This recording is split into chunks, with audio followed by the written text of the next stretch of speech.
What's up, players? Collective here. I have told a few of you on our Player POV's Facebook that I'll be making a video trying to explain the difference between Tera and most other MMOs.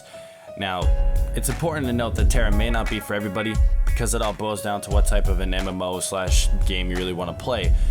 There'll be plenty of people who are more than happy playing a game similar to WoW for the rest of their lives, or there are lots of people who also like to switch it up and play a new MMO every few months.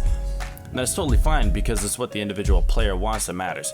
But personally speaking, I find Tera to be much more action-packed than your average MMO, and if you listen to me get excited about this game before, there's a good reason for it.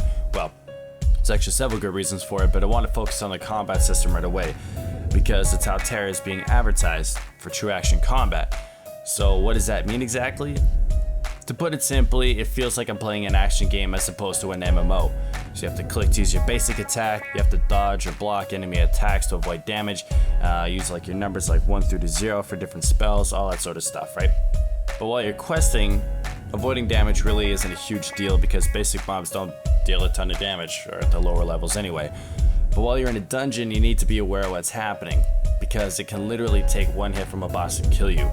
And it doesn't even matter if the tank is aggro or not, he can swing around to like a massive AoE thing, and if you're like in the general area, you could die.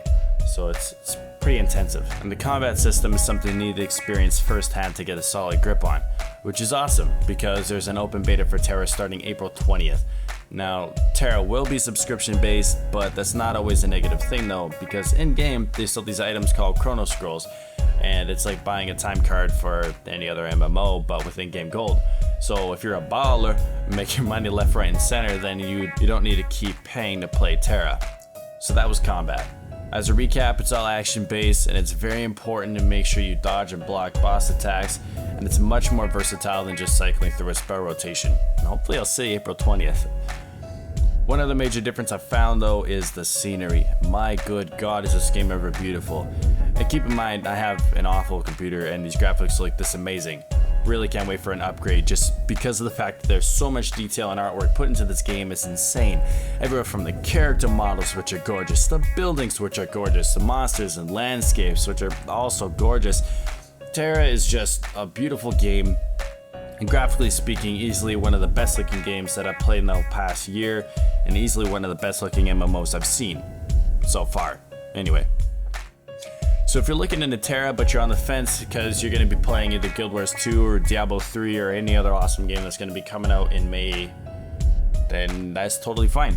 But I really suggest that you give the open beta a shot though, because there's nothing to lose, baby. And who knows, you could prefer this over something else, but just give it a shot. Just give it a shot.